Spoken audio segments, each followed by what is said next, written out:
So today we'll be talking about Chapter 14, Section 2, and it's called The Age of the Railroads.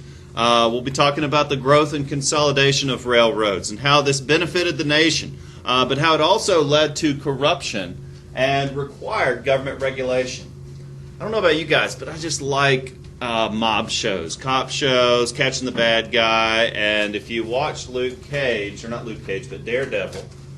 then you learn about Kingpin. And you learned about a corrupt mob boss who wound up running a city because he had purchased the police, he had purchased the courts. Everyone worked for Kingpin.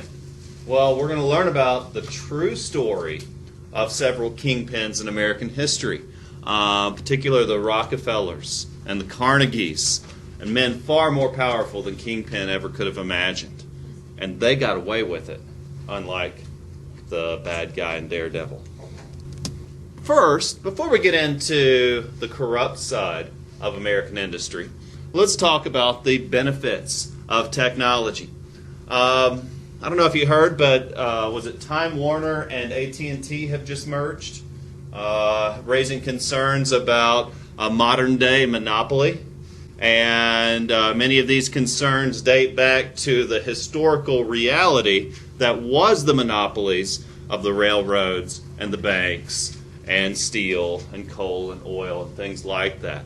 And these lessons that we'll learn from history in this chapter will hopefully help you to understand the concerns that we should have about mergers of major media conglomerates like Time Warner and AT&T. Now, railroads, several positive benefits. They make local transit or shipping of goods possible. They also facilitate westward expansion. Not everybody is a Daniel Boone that can just hop on an oxbow cart and man up and travel thousands of miles on the Oregon Trail. Most of us would prefer to be able to buy a ticket and ship our goods and our families out west.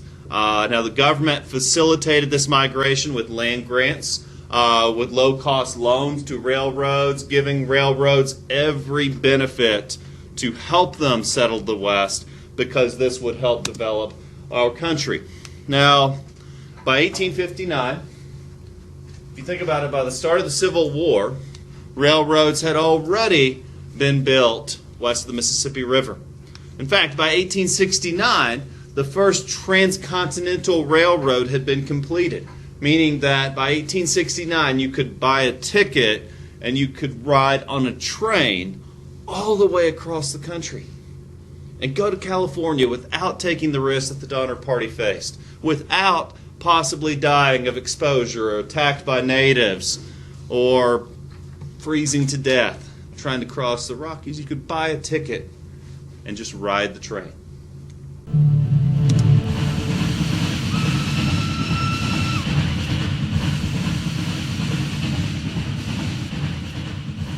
In 1870, America was a geographically isolated country.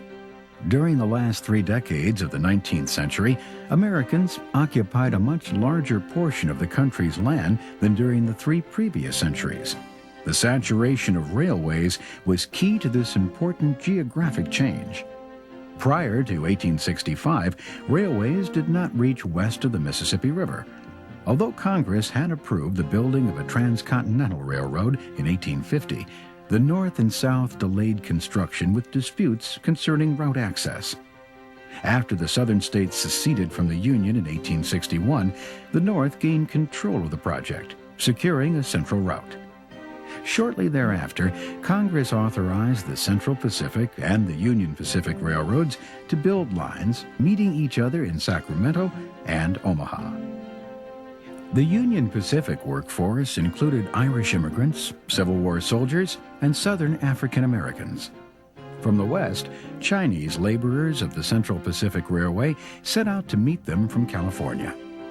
In May of 1869, the 2 railways met at Promontory Point, Utah, where leaflets and banners invited Americans to ride all the way to San Francisco. When Chief Engineers Samuel Montague and Grenville Dodge shook hands, the moment marked the opening of the way to the West. The economic consequence of the railroads was immeasurable. When engine power moved from wood to coal, the demand for coal tripled. When rails moved beyond iron to steel, the modern steel industry evolved. Many other industries emerged as well. Notably, the refrigerated freight car, developed in partnership with Gustav Swift, gave birth to the meatpacking industry. And the grain, lumber, and steel industries virtually exploded as new railways transported huge resources to towns, cities, and ports across the country. The growth of the railroad was astounding. In 1870, there were 57,000 miles of railroad track in the continental U.S. By 1890, this figure had grown to nearly 167,000 miles. Innovations in the railroad network, such as the air brake and sleeping cars, made rail travel smoother, safer, and more comfortable. But the most dramatic change in the railroads was spurred on by something new. And so with a new technology like this, there's really a romance to it, the excitement of it, and the possibilities that it provides. You know, railroads offered cheap land to settlers who were moving out west, a chance for adventure, the opportunity to start completely over again, and a fresh start. If you lost everything in one of these economic panics, or you lost your job, or maybe you're a freed slave and you need to start over, and you just scrape together enough money for a rail ticket, that's all you need to start a whole new life. Now, railroads provided opportunities, jobs for people from all backgrounds. People were coming from all over the world to work on these railroads. Chinese immigrants, Hispanic Americans, Irish settlers, people from all over the world were coming and getting jobs on the railroads. Many people who had fought in the Civil War were able to find work building these railroads. And it was the creation of a massive, unprecedented transportation infrastructure. There were some downsides to this. Working on the railroad was extremely dangerous. I don't know if you were watching the clip at the end. It showed a railroad going through an old tunnel. Digging those tunnels was a rather dangerous affair. And I want to tell you the story of Phineas Gage, and it's okay if you've already heard it. You'll often hear this story in psychology classes. Phineas Gage was a railroad worker, and he built tracks in the old way. He hammered spikes into rock with a steel hammer. And when he would hammer these spikes into the rock, they would pull the spikes out, they would place dynamite deep in the rock, and they would blow it up, of course everybody at a safe distance, and then they would continue digging. They would remove the rubble, and then they would drill in more spikes, and you can find these old holes in rail beds all throughout the southeast. If you go exploring in the woods, you can find where old train tracks are, and you can find where they crossed riverbeds or expanses of granite, and you can figure that out by finding these old holes. Well, one day Phineas Gage was digging and drilling one of these holes into the mountain. And there was a charge blast on the other side of the mountain. And no one had warned the workers on the other side. Well, when the explosion went off, it created reverberations under the ground, like a mini earthquake, and it shot the spike out of the rock, went through his head, and came out the other side. Now, most people die of a wound like that, but not Phineas Gage. He was a lucky man. It actually removed the front part of his brain, shot all the way through his skull, and the doctors have on record where they were able to touch their fingers inside the man's brain. Well, Phineas Gage survived. He went on to live a not quite normal life. You see, he had been lobotomized. The frontal lobe of his brain had been removed. And psychologists have done numerous studies on this man, learning about what this part of the brain does, because this man survived without that part of the brain. And interesting stuff. But it does point to the fact that thousands of people died working on the railroads every year. The railroads had such a dominant place in American society that The reason we have time zones is because of the railroads.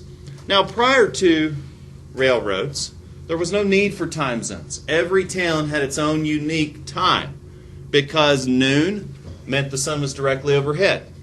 Well, that's relative. That depends on where you are. But if you don't travel very often, it doesn't matter if your time matches that in New York. It doesn't really matter because you're probably going to spend most of your life in the same geographic area looking at the sun in the same relative position. However, now that railroads are common, and now that people are traveling more, and now that people rely on railroad schedules that they travel by, railroads have to be on time. And so to make this possible, the Earth was divided into 24 time zones. In 1883, the U.S. railroads, along with the United States government, adopted time zones. In fact, at an international conference in 1884, the world agreed to establish time zones, and the world operated, and still does, by railroad time. But here's a picture of Chinese immigrants working on the railroads. And you can see just how dangerous this is by the many different work safety hazards that are in place by this picture. Phineas Gage was once an ordinary railroad foreman. He was a happy, healthy, and friendly person until a freak accident caused him irreparable brain damage. Now, Gage is remembered as a famous medical mystery. The accident that drastically changed his life and personality also changed contemporary understandings of the human brain. The horrific accident occurred in 1848 when Phineas Gage was clearing rocks from a new railroad's future path. He was placing gunpowder into the cracks in rocks and then detonating them to clear them. One day, he made a mistake with his explosives. Gage forgot to cover the gunpowder he was patting down with sand. When he tried to pat the gunpowder into the rock, it exploded and launched a 3-foot-long metal pole through his skull. The projectile dragged parts of both his frontal lobes along with it. Despite the gruesome injury, Gage was relatively unaffected by the accident. Some reports say that he convulsed for the first minute after the impact, but many believe that he never actually lost consciousness. Regardless, he was undoubtedly conscious about 1 minute after the impact. Gage sat up and actually spoke to his fellow railroad workers. When they wheeled him to a doctor, he insisted on being given his time book to continue doing his job as a foreman.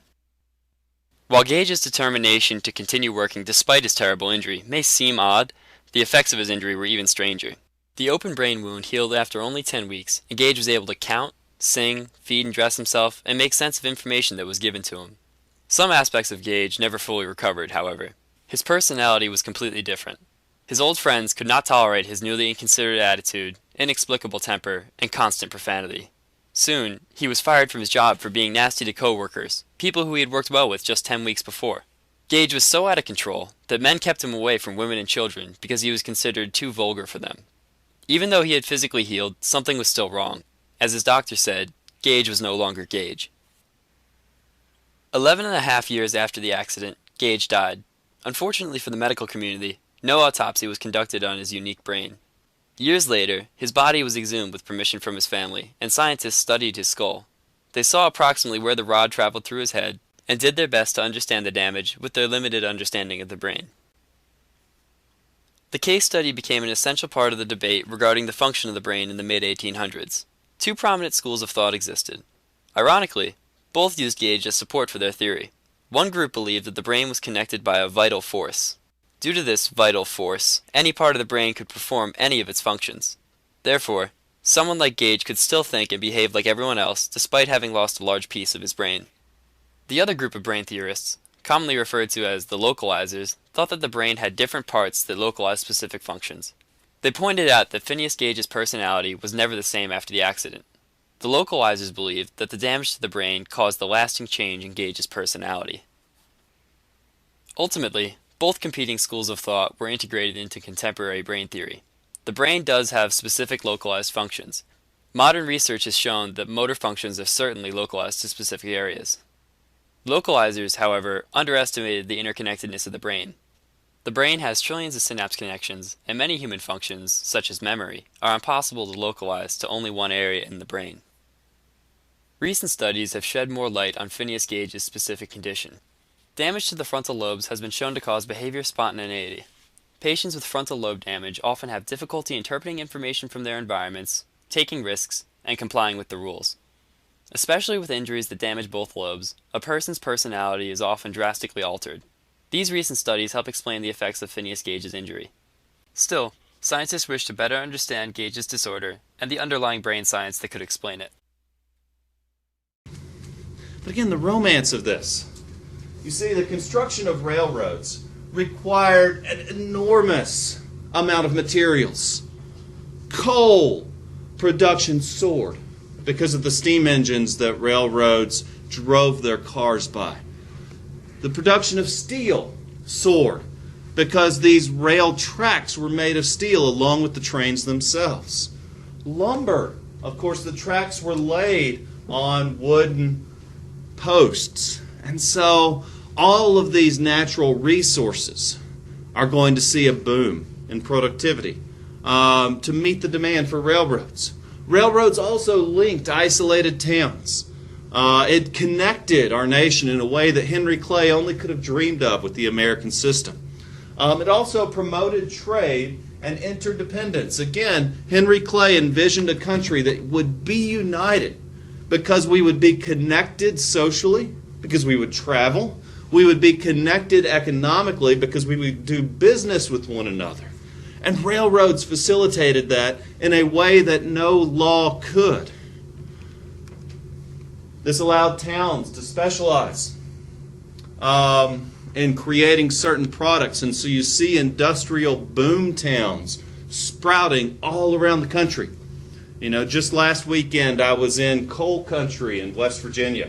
And I got to see some of these old coal towns that had boomed and been prosperous during this time of the railroads.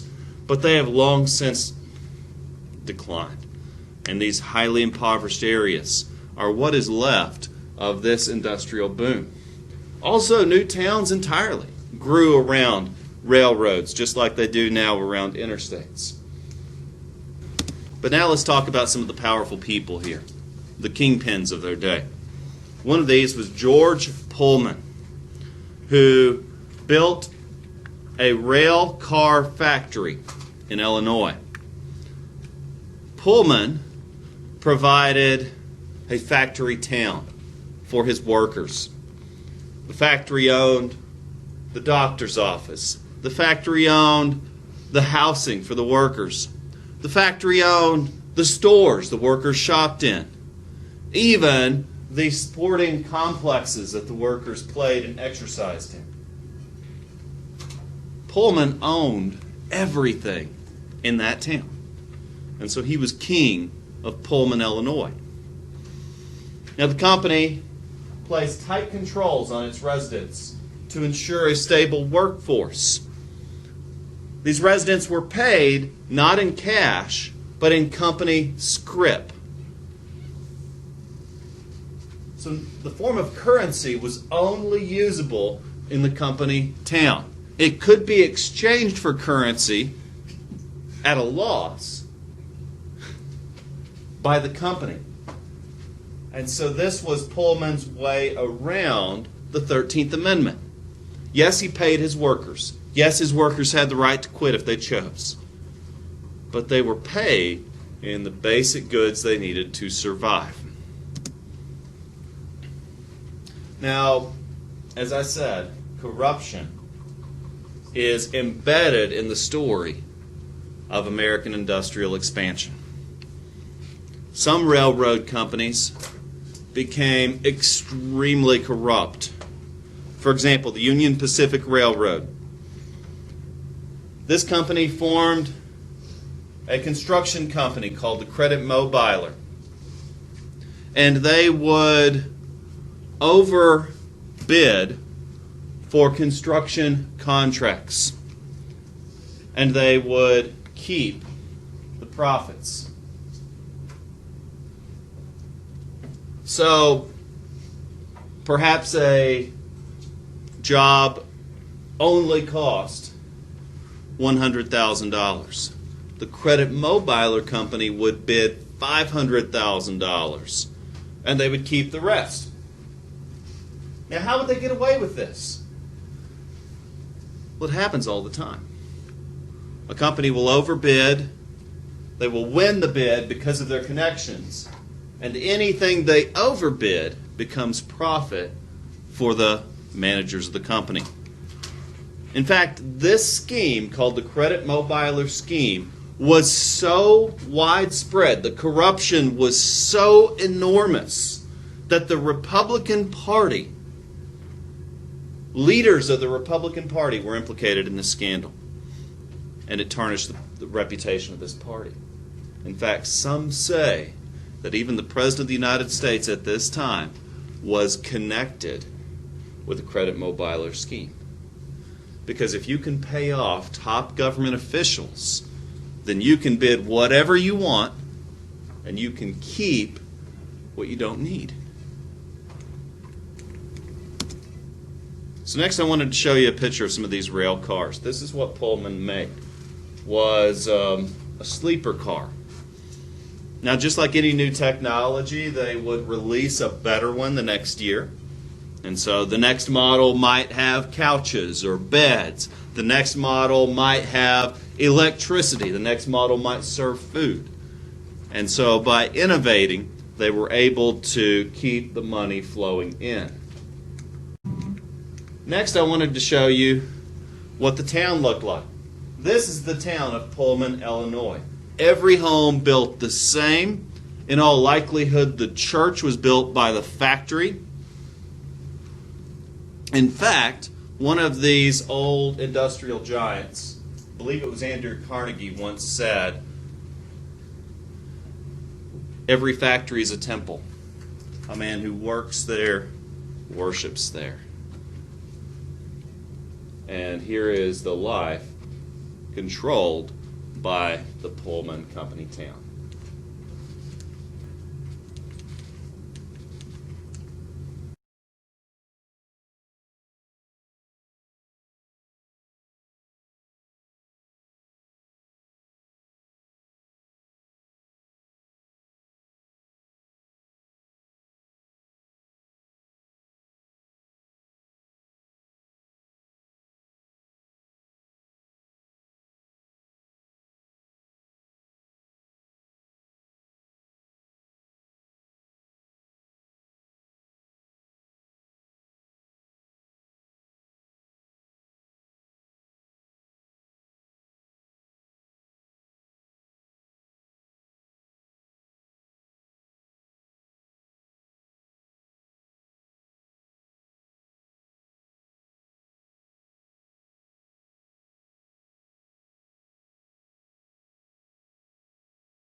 Now,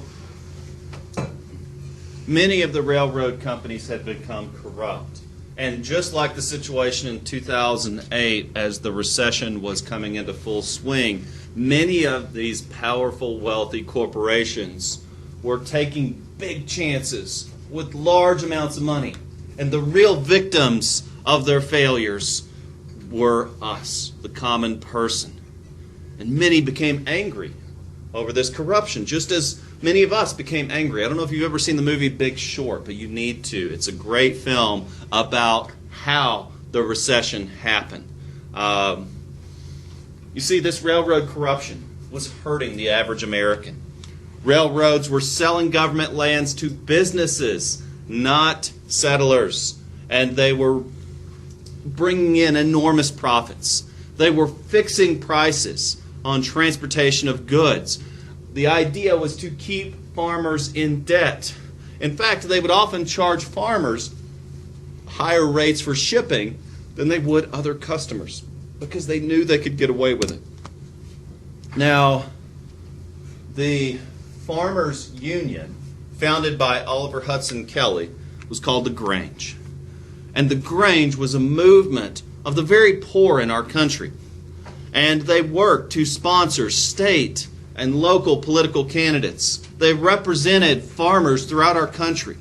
They pushed for laws to protect farmers' interests. And though the history of the labor movement was often fraught with violence and often the government looked the other way as businesses took advantage of the poor, when people united, the government was forced to pay attention. For example, Munn v. Illinois was the first case where the Supreme Court upheld the right of a state to regulate a private business. And this set the principle that the government, the federal government, can regulate private industry. In fact, Woodrow Wilson, who will later become President of the United States, once said that there can exist no fair trade between the business and the individual without the watchful, resolute interference of the government. And the Supreme Court established that principle here at Munn v. Illinois. Now, the Grange represented a neat opportunity. You see, individually, the farmer was powerless. The farmer was poor. And the farmer was often taken advantage of by companies like the railroads or the banks. For a moment, I want you to think about The Wizard of Oz. It's a fun movie. Everybody likes it. But who does the Scarecrow represent? Exactly, the farmer. I don't know if you've ever thought about this, but the book, The Wizard of Oz, was a parable or an allegory.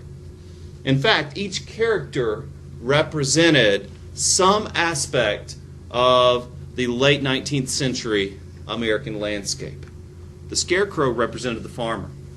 He was perceived by the author, Frank Baum, author of Wizard of Oz. He was portrayed as having no brain, as being powerless.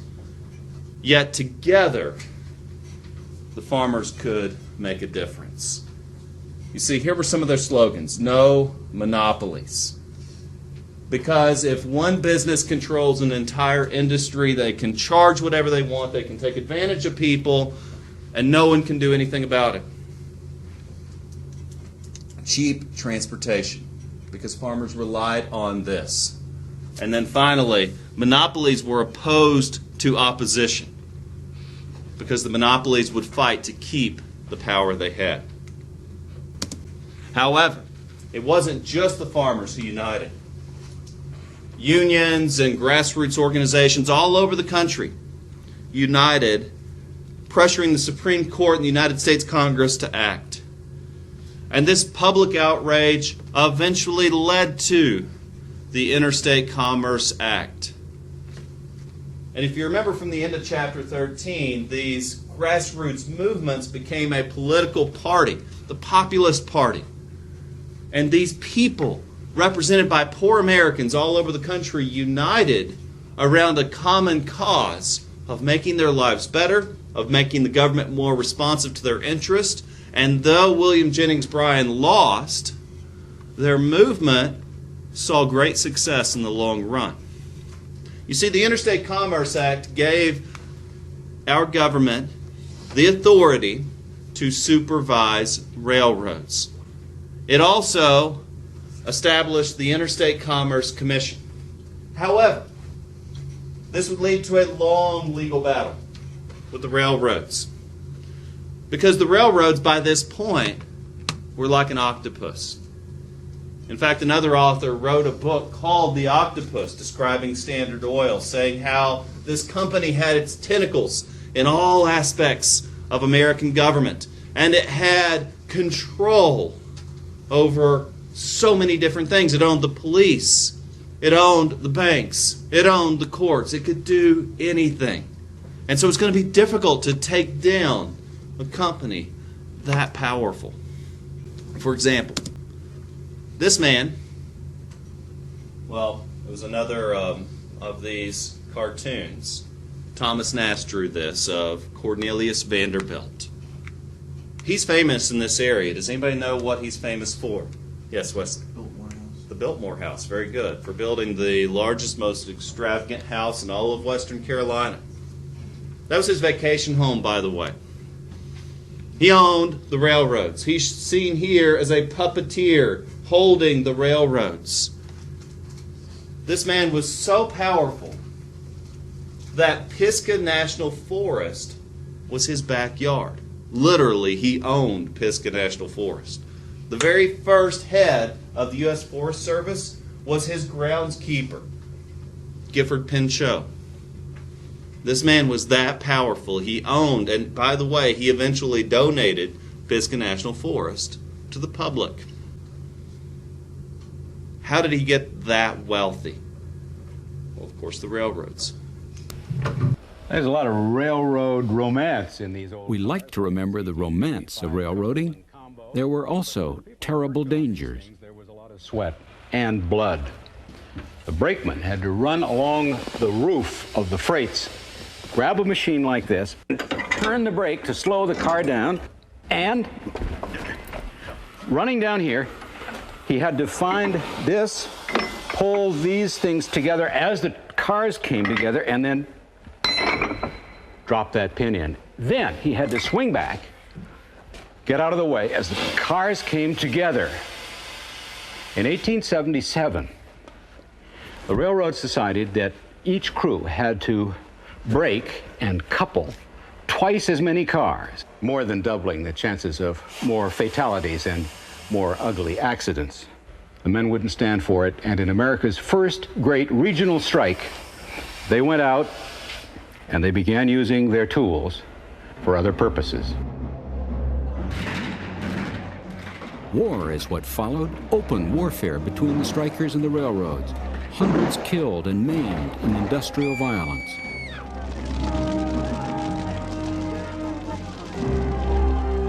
Violence whirled out of centers of power as the federal and most state governments acted against the strikers. Reform seemed beyond hope. This is Chicago's Rookery Building, so-called because here roosted in the 1880s the speculators and the brokers, while not far away in Haymarket, the rioters were rioting and the Pullman strikers were pitting themselves against not just strikebreakers and Pinkerton, but when the president or the governor was unfriendly to striking, against the National Guard and the United States Army as well. Respectable people were finally driven to join in the call for reform in a campaign urged along by Theodore Roosevelt from his front porch at Sagamore Hill. Theodore Roosevelt disapproved of the new rich railroad tycoons such as Gould and Fisk. He said they were unattractive and vulgar, and they were these malefactors of great wealth. On this porch, he assured his neighbors that he still believed that wealth is embodied thrift, foresight, and intelligence.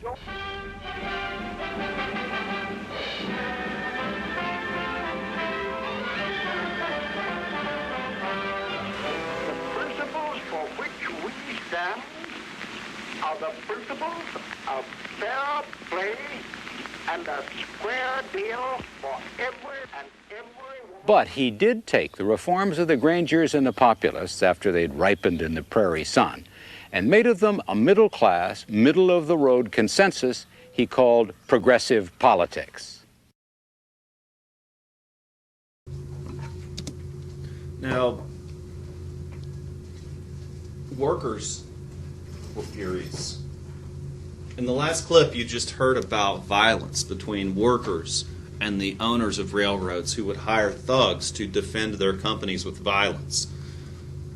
People became so angry, and the government was turning a blind eye, that people became violent to seek basic rights that we now take for granted. You see, the abuses and mismanagement of these large companies and the rampant competition between these huge companies almost bankrupted many of these railroads.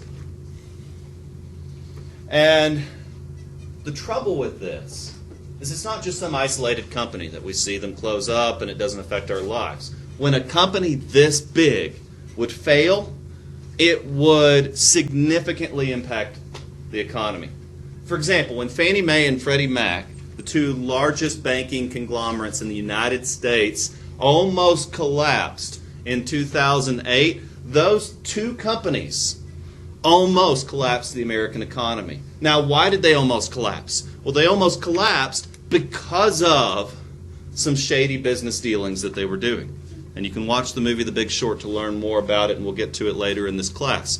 The scary thing about that is you have companies that are so powerful, they are, quote, too big to fail. And when a company becomes too big to fail, that's very scary because they represent so much power and so much wealth. In fact, these railroads set the precedent for that, because when they struggled financially, that's why we have the Panic of 1893.